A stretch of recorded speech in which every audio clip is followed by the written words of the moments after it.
Welcome back to Become a Calm Mama. I am your host. I am Darlene Childress. And today we're going to talk about when your kid says, I hate you. Okay. That can be one of the hardest things to hear as a parent.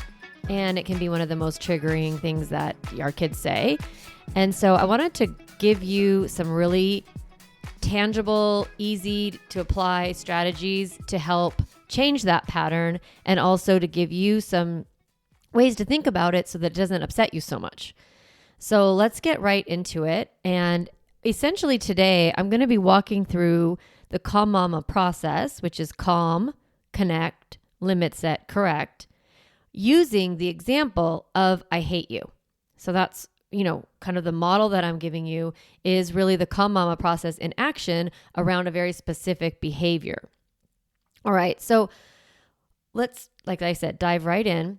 When your child says, I hate you, what are they actually saying? Like just thinking about a kid and their parent. Kids don't hate their parents. Like they just don't. It would be very difficult. I mean, like a teenager, an older teenager might have a lot of resentment built up over years, and they might feel genuine hate because of the lack of connection. That can be repaired. That is something that is, more about the relationship dynamic that has happened over time. But for the most part, little kids, even up to like 15, 16, if they say, I hate you, they're not really saying like, I hate you as a person and I never want to talk to you again and I want you out of my life. What they are trying to say is, I hate this. I hate this rule. I hate this situation. I hate your rules. It can even be specific. I hate being alone. I hate, being told no. I hate having to do my homework. I hate cleaning up. I hate the end of screen time. I hate when you tell me no, that I can't have the iPad. What your child is really doing or communicating is their frustration, their disappointment, their anger, their hurt about the circumstance they are in. And the language that they have to describe that frustration and that overwhelm and that hurt and anger and all the big feelings that they have, the tool that they have that they can think of right there is to blame you, to say, I hate you. Because in their mind, you are the circumstance that is blocking them from getting the thing they want. And so they don't hate you, they hate the circumstance. They are looking at you as if you created the circumstance and that you can fix it. And they are mad, but they're ultimately upset about the circumstance. So I wanted to really frame this up because it can look like, oh my God, my child is so disrespectful or really embarrassing if they say it in front of other people. And I want to give you some space in your head and in your heart to like really see it as pain, as discomfort, as disappointment, talking. As you hear, it's like a Jedi mind trick for you. You hear the child say, I hate you, and you in your mind and you turn it around and you're like, oh, they hate this thing. If you are able to do that, to reframe what they're saying and see that there is feelings driving that sentence, that the sentence, I hate you, is really because they have a feeling that they can't cope with. And this is their strategy that they're using to cope with that feeling. When you're able to do that, you will feel calm. You won't get so charged up about it. You won't make the sentence be the thing you need to discipline. Now, I'm going to give you strategies of how to change that pattern, because I don't think you need to change that pattern because it's disrespectful. The reason why you want to change that pattern is because it hurts your child. If they are saying, I hate you to their parent, and then they have to deal with that guilt afterwards and that discomfort and the confusion in their mind because they're like, well, I don't really hate you, but I hate this thing, but I don't know how to talk about it. It's so confusing in their mind. And we don't want your children to walk around with extra pain, with extra confusion, with extra baggage for treating their parent badly. Kids don't like doing that. So we are going to change the pattern. I'm going to give you a limit around that and how to implement that limit. But I first want you to understand that we're not changing this pattern because it's disrespectful, because it's rude. That's more about the external and performance of it. Instead, I want you to see it as this is a strategy my child is using to communicate their emotion. And this strategy isn't healthy for them. I mean, truthfully, it's not healthy for you either to hear that. But if you were really neutral about it, it's kind of like if a little kid, like a 3 or 4 year old's like, you're a poo-poo head. Like, you're not a poo-poo head, right? I mean, you're not like, oh my God, they think I'm a poo-poo head. You're able to go, yeah, no. They're mad. They're sad, right?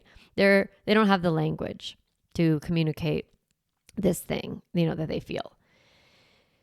So when your child doesn't have the skill or the language to describe their feelings, that's always our responsibility in emotional health and in coaching our children towards emotional literacy.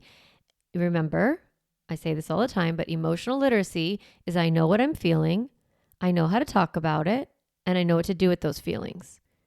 So when your kid is saying, I hate you, they might not know what they're feeling, or might not know what it's called. So we want to name it: anger, frustration, hurt, disappointment, sadness. And then we want to give our kids a better strategy. Instead of saying, I hate you, you can say, I hate this. And we need to train them, like not train them like a dog, but like expose them to a new pattern and give them the opportunity to do that. Okay, so I think you've got that part. You understand that it's not personal, that these are the words I hate you are just feelings being expressed. Your child does not actually hate you. And it's in their best interest for you to teach them a new way to communicate. So then how do you do that? Okay, so imagine you're calm, right? That's the first part of the Calm Mama process is you're calm. Then the second part is connect. So I want you to have a connection conversation with your child outside of the moment that they're saying, I hate you. Okay. So this is sometimes I call this preview. This is a pattern disruption. I don't really have a clever name, but this is kind of like when you see a pattern with your children, a behavior that's driving you crazy, a behavior that doesn't work, it's a strategy that's causing harm for them or others, we're going to go and have a correction conversation, and then we're going to set a limit, and then we're going to follow through. So that's the process. So I want you to think about the connection tool. If you're a longtime listener, you know the connection tool is the tool that we use to give our kids access to understanding what they're feeling based on how they're acting. So you look at the child and, you're like, okay, we do connection in our heart first. We go, okay, this kid really hates the iPad rules, really gets mad whenever I say no to cookie or whatever it is, right? And then they say, I hate you. So you find the pattern. Great. That's the first part. Then you talk to your child about it. Talk to your child. You talk with your child about it, okay? We go and we say, this is a script I'm giving you. So we're saying, hey, kid, hey, honey, I notice that you have a pattern or a habit that sometimes when you get really upset, you say, I hate you. And you say, I hate you, right? So if they're little, you're going to use kind of that dramatic affect, right? You say, I hate you, mommy, right? Or if they're a little bit older, 8 or 9, you can be a little more matter of fact. You could say, hey, I've noticed a pattern that when you get really mad about something, you say, I hate you. Okay, so we're just narrating what happens. And then we're going to name the feeling underneath it. You can say, and saying I hate you makes a lot of sense because you are really angry. I want, is that what happens for you when you're feeling, when you say I hate you, are you really, really mad? You can ask the question and let them answer. You can say, yeah, of course. Of course you're angry. Rules are hard. Being a kid is hard. Yeah, this is difficult. So you're really spending a minute validating the feeling and the difficulty that they're experiencing. You say, it makes perfect sense. It makes perfect sense that you would say, I hate you, because you get overwhelmed, you get angry, and you want to tell me that. And so you say, I hate you. Is that right? Okay. So you give them some space to answer. And then you say, listen, hon, I know you don't actually hate me. I know you don't, because we love each other. And we're very close. We love each other so much. I know you love me. I know you don't hate me. So in that moment, I think you're saying, I hate this. I don't like your rules. I don't like your limits. I don't like when you say no to me. I don't like when you take away the iPad. Are you actually saying, when you say, I hate this, are you saying, when you say, I hate you, are you actually saying, I hate this situation? And then you pause and you let your child talk a little bit about it. And they might even say, yeah, I hate that you have so many screen time rules, or I hate that you make me go to the doctor, or I hate that you say that we can go to our friend's house and then you change your mind all the time. So we give them a little room to kind of complain about their life, and we listen. This is the time when I think about listening, compassionate listening, really, is just being available to their thoughts and being neutral, not trying to convince them, not defending yourself, not blaming them. It's like sometimes I say, you want to be as neutral as a piece of paper, right? If you were thinking about doing a journal and you were going to write down all your negative, complaining, terrible thoughts, the paper doesn't talk back to you. It doesn't try to argue with you or convince you that you're wrong or defend itself, right? The paper is neutral. So I want you to practice just listening. You're like, yeah, okay, all of what you just said made sense. I'm not changing the rules. Okay? Just because someone tells you they don't like something and you listen doesn't mean you then have to change. Now, if there's some genuine thing that you do that is frustrating, you can apologize. You can say, I can work on that. If you run late a lot, or you change your mind a lot, or whatever thing happens and you have some responsibility, you can take responsibility and say, yeah, thanks for letting me know. I'm going to work on that. So you give some room for this connection conversation, right? You allow some of the emotions and some of their thoughts to come up, and you just create some space. Now, not every kid is going to talk. That's fine. They're okay, yes, no, right? It's okay. Even like a 2 or 3-year-old, they might not have much to say. That's fine. We're just going to let them know that they're saying, I hate you, because they have big feelings. Their big feelings make sense. That's fine. And it makes sense that they would say, I hate you, because they don't know how to say, I hate this. Okay. So now we're going to move forward and we're going to start to problem solve a little bit. So you can say to your child, I know you don't hate me, and I don't want you to say I hate you and then feel bad later. So I'm not going to let you say that anymore. So this is where we're really kind of communicating that we're going to set a limit around this behavior. And I want to remind you, like I said in the top of this episode, that your reason for setting this boundary isn't because you need to raise a respectful child who doesn't say, I hate you. No. We want to raise a kid who is able to communicate their real feelings with their parent, and then doesn't show up in ways that don't work and then feels bad about it and carries that guilt and shame with them throughout life. That's our reason for saying to our child, I am not going to let you say I hate you anymore, because then I know you don't hate me. I know you feel bad about it. And I want you to be able to say, I don't like this situation. I hate this thing. All right. So you can ask your child, what do you think you can say instead when you want to say, I hate you? What are some other things you could say? So you problem solve and you get their brain to start doing some thinking in advance. Really, they're previewing the situation where they would want to say, I hate you, and they're problem solving and they're planning a new behavioral strategy. They're coming up with it in advance. Now, will they be able to remember it? Maybe, maybe not. But you're going to keep talking about it and you're going to keep reminding them, I don't let you say I hate you anymore. What can you say instead? So you're going to be practicing it, but the first time you introduce it, you're going to let them problem solve. I hate this. I hate your rules. I hate being told no. I don't like, you changing your mind. Okay. We don't want our children to name call. Name call is when you attack the person.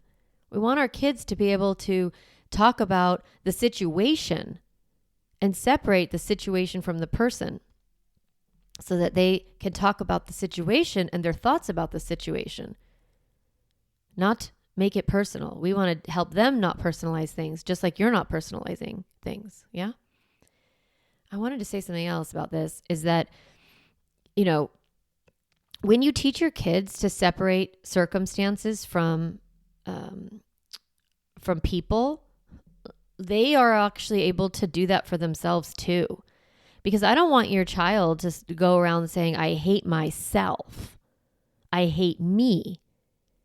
Because that's not a great thought to have about yourself, right? Instead, I would love for your child to say, I hate when I make a mistake. Or I hate when I, name call my brother and get in trouble. I want them to start to be able to separate themselves from their actions. So by you modeling this, by saying, I'm not going to let you say I hate you, but you can tell me that you don't like the circumstance, you're actually giving them room in their brain to separate circumstances from people, including themselves. Super cool little tangent there. Okay. So you've had this conversation, this connection conversation, this pre-problem solving. You're giving them some ideas of what to do with their big feelings when they come up. So it's like, you can't say I hate you, but what can you do instead? So the connection tool is narrating the behavior, naming the emotion, and then now what are the new strategies? So you say, okay, great. We've got a plan. Now, I'm not going to let you say I hate you anymore. When you say it, I'm going to tell you, try again. Okay, so you just let them know that there's going to be a limit around it. So that's a connection conversation in advance. Now, you can't have these conversations until you see a pattern. So really being neutral about your kid's behavior and looking for patterns and looking for behaviors that are making you mad is really helpful. Like thinking like, oh my God, that's so triggering to me. I hate it when my kid does that. Like whatever the thing is, then we're going to be calm about it. We're going to understand that feelings drive behavior. We're going to get to compassion. We're going to talk to our kid about the pattern, and then we're going to set the limit. And that's in advance. Then, okay, now in the moment, you are going to see yourself as disciplining, which really discipline has a couple different meanings, right? One is training, right? Training someone of how to act, right? Or it can be a branch of knowledge, right? Sociology is a branch of knowledge. It's a new discipline, right? So we have our child and we're trying to give them some knowledge and teach them some strategies to figure out how to be in the world, right? So it can be seen as negative, but really I see it as, I'm very disciplined in my habits, right? We use that phrase. And so I want my children to have the ability to change their behavior, to change their habits. And I'm going to help them. So how does that look in the moment? Your child says, you say, okay, let's just do the iPad. Let's do it where they're like, can I have the iPad? And you're like, no. Okay. Or you say, you're welcome to use the iPad on Saturdays and Sundays as long as there's no problems this week. Okay. You can have a great limit or whatever. Or you can just be like, no, it's fine. And then they're like, why?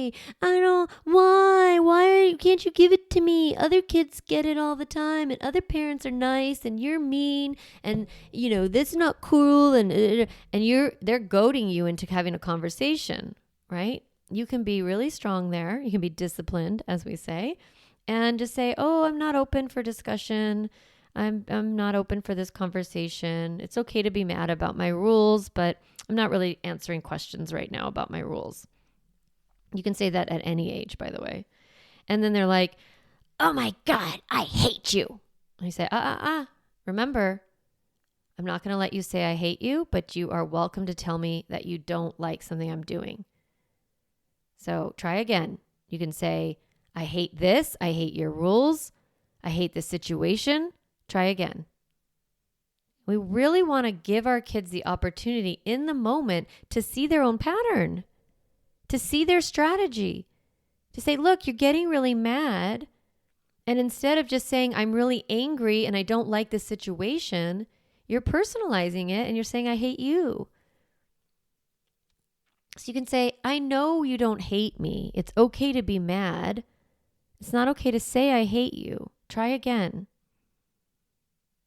And then let them figure out if they're going to do, they might be like, I hate you. Bleh. They may still keep doing it. They may still stay in their pattern. That's okay. We're going to let them fail. We're going to let them make that mistake again.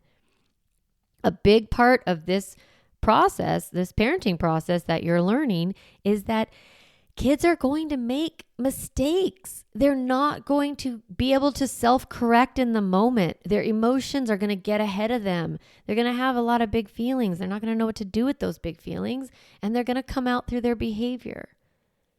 And so we need to let them come out. We can set that limit, remind them, reset, and then see what happens.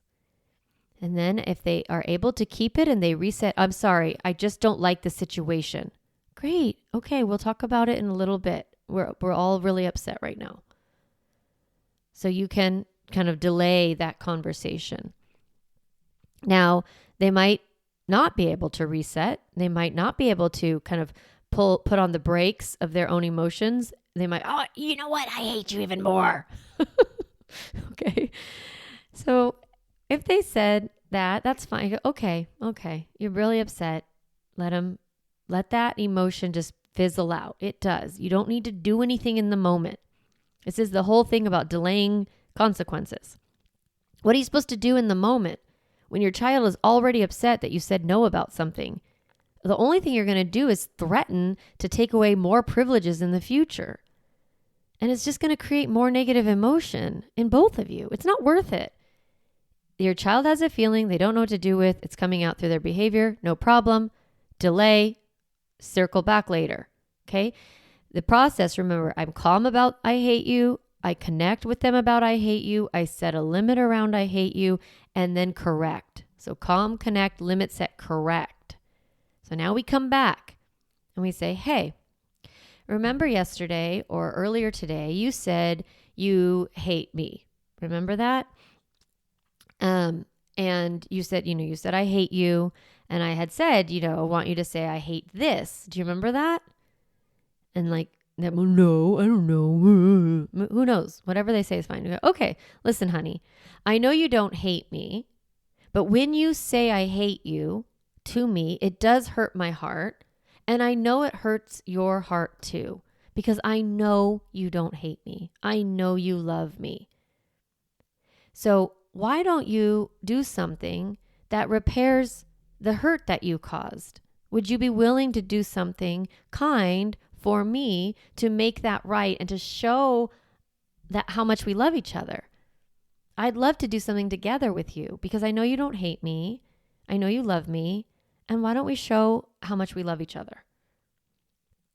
And then you can come up with something that you both love to do. Why don't we go for a walk together? Why don't we play with the dog for a minute?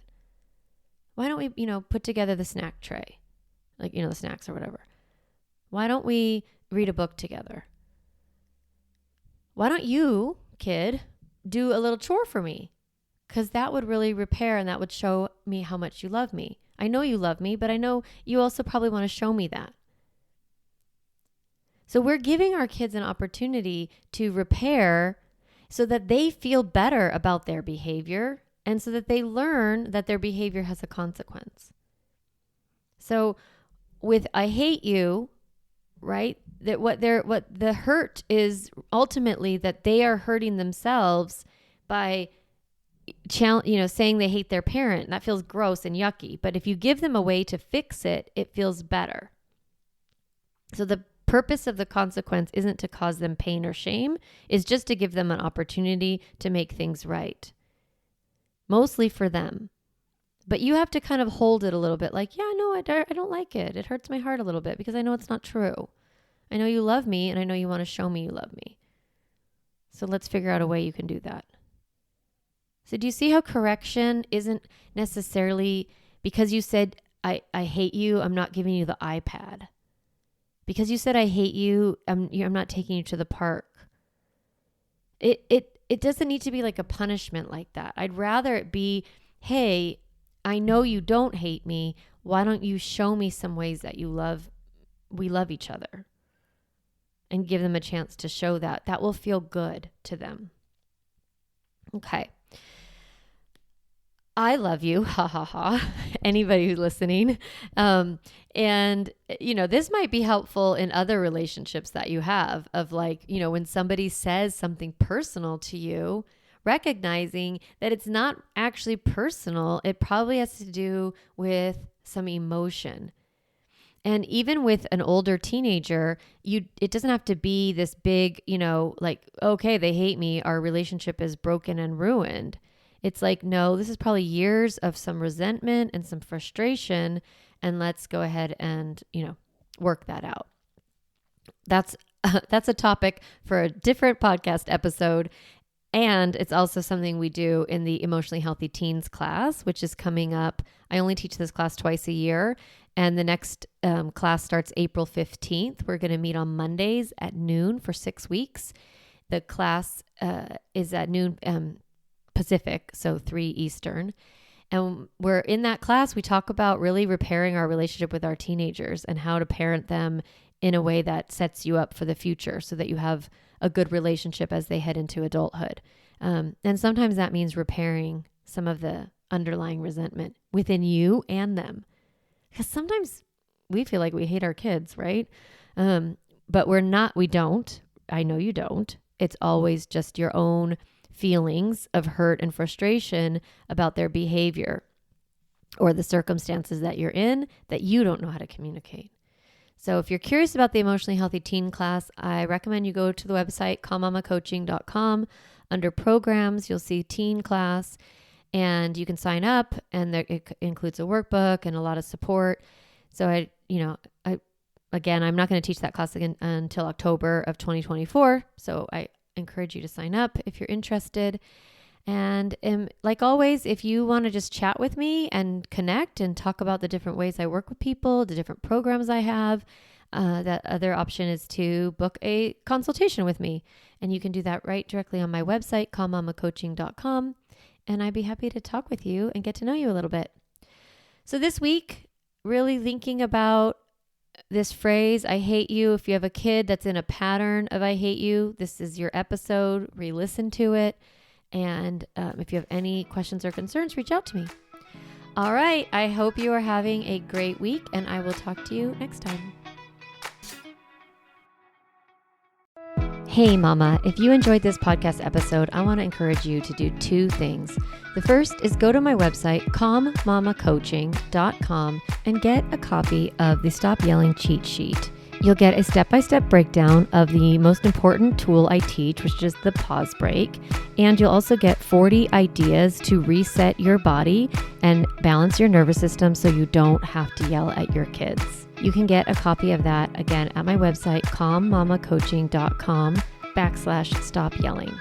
The other thing I'd love for you to do is go to Apple Podcasts and rate and review this podcast so that other moms can discover empowering and helpful, practical parenting strategies, just like you did today. Thanks so much for listening to the podcast. It means a lot to be in your ear every week and to support you on your parenting journey.